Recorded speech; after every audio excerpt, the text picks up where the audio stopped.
Apakah benar mendengar musik haram walaupun tidak sengaja? Bagaimana kalau kita ke mall di mana dia Belanda tapi ada musiknya? Tidak benar.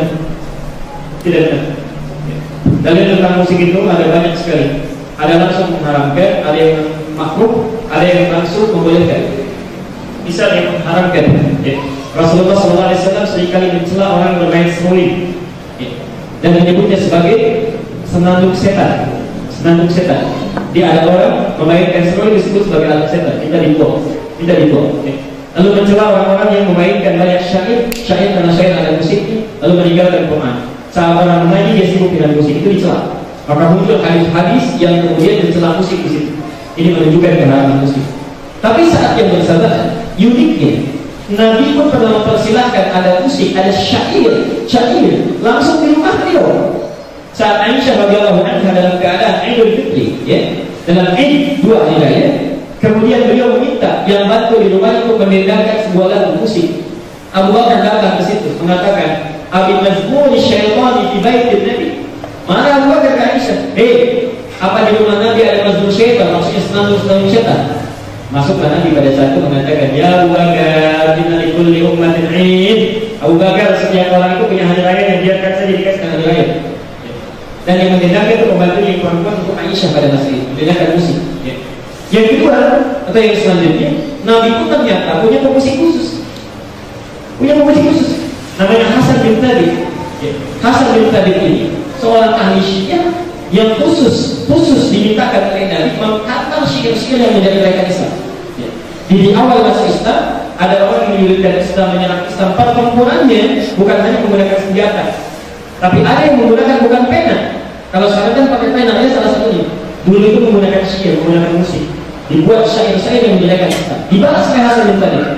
Dibalas syairnya yang ada 16 rumus tadi, ada yang menggunakan rumus faham. Tawilun lalu bunal mukuli, qawlun mafahim, qawlun mafahim. Ada wajah mustaqbilun. Ada ramal,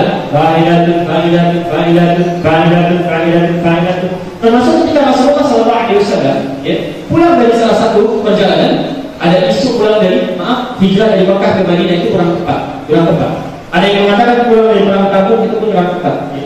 Ada yang berpendapat Ibnu Qayyim al-Jauziyah pulang dari Syam. Yang penting pulang dari perjalanan disambut dengan syair, dan itu ada musiknya. Tala'al badru 'alaina min thaniyatil wada', itu ramal. Yang dilakukan itu Tala'al badru 'alaina, itu ramal itu. Itu syair asalnya, ada musiknya di situ. Nah, itu diperkenankan pada masa itu. Ada yang memperkenankan, ada yang mengharamkan, ada yang membiarkan. Bagaimana nih ada hadis-hadis yang kontradiktif seperti itu? Nah, istilah tidak penting belajar ilmu hadis. Dalam ilmu hadis, kalau ada hadis berkumpul dalam satu peristiwa, bukan hanya satu hadis, maka rumusnya mesti dikumpulkan seluruhnya. Al-Jannah. Lalu dilihat di arahnya kemana? Maksudnya apa? Asal mulutnya apa? Sebab kami menyampaikan dia apa? Disebut dengan at-tauhid, al-jam' wa at-tauhid.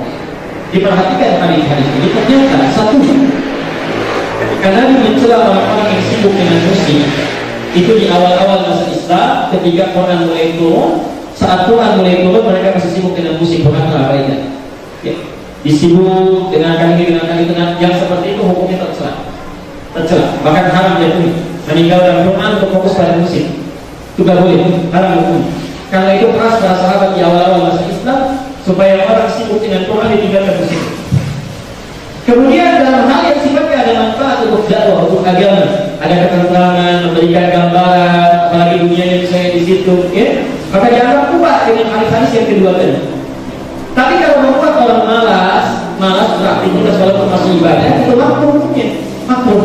Nah, kedua hukum ini langsung disebutkan di dalam Al-Quran, surah Asy-Syu'ara itu, Asy-Syu'ara. Dia nanti di ujung-ujung ayatnya, dari ayat 224 itu. Asy-Syu'ara yattabi'uhumul ghawun. Para pemusik itu, para penyair itu seringkali mengikuti kata hatinya, mengarah pada kesesatan. Perhatikan ini. Apa di antaranya? Kadang-kadang mereka mojok di lembah-lembah, waktu ada kuliwali yahimun, ada yang mencari inspirasi ke gua, sampai ke alam bebas, meninggalkan kegiatannya, nggak sholat, nggak apa dan sebagainya, cari inspirasi. Wah, ada malam-malam yang lain pergi malam tahajud, dia cari inspirasi. Ada yang buka baju, tiba-tiba ke gunung, ke puncak, yang dilirik singkat, sholatnya enggak dan sebagainya. Itu yang sesat, yang haram. Makanya mencela mereka.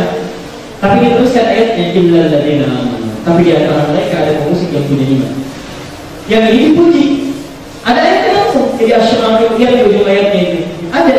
Nah, disinilah kemudian ulama menyimpulkan hukum musik itu ada 5.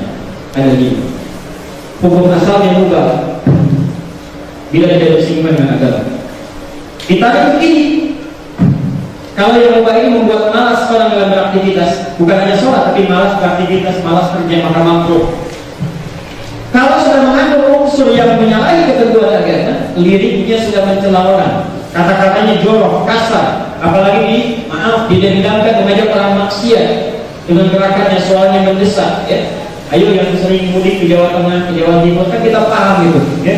Musik-musiknya dari Pantura itu sepanjang jalan. Dan sekarang jahatnya lagi, setannya masuk ke TV. Sudah dihindari, itu tidak muncul, dibawa ke TV, dibuat acara itu. Saya nggak pernah nonton itu, cuma pernah itu sekilas lihat ke berita, tiba-tiba kok ada itu tindakan itu, ya. Acara Pantura itu, saking bencinya saya matikan TV. Ya. Dibawa, hati-hati dia para artis, hati-hati. Artis itu dosanya bisa banyak kalau mengalahkan maksiat.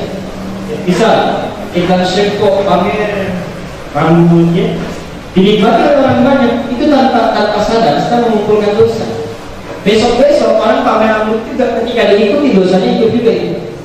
Tapi kalau misalnya artis melakukan satu kebaikan, bisa iklan tentang Quran, orang senang beli Qurannya dapat pahala itu.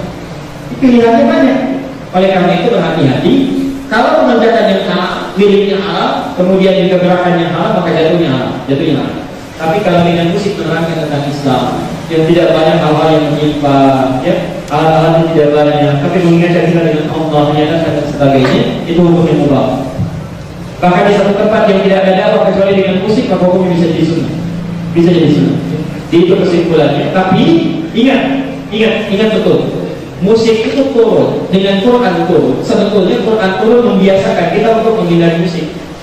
Jika Bapak Ibu sudah punya kebiasaan tidak suka dengan musik, itu anugerah, arahkan ke Quran. Tapi kalau masih senang musik, misalnya pilih yang baik-baik, bersamaan dengan itu kurangi waktunya, isi dengan baca Quran. Biasanya, kalau sudah senang baca Quran, jangan suka musik, jangan. Penghafal Quran itu jangan suka musik, jangan. Karena biasanya kalau mau menghafal Quran masih senang musik, itu kurang masuk. Jadi kalau misalnya mau cepat hafal Quran, tinggalkan dulu musik. Walaupun hukumnya tidak tinggalkan dulu, itu akan cepat. Ya. Saya kira itu.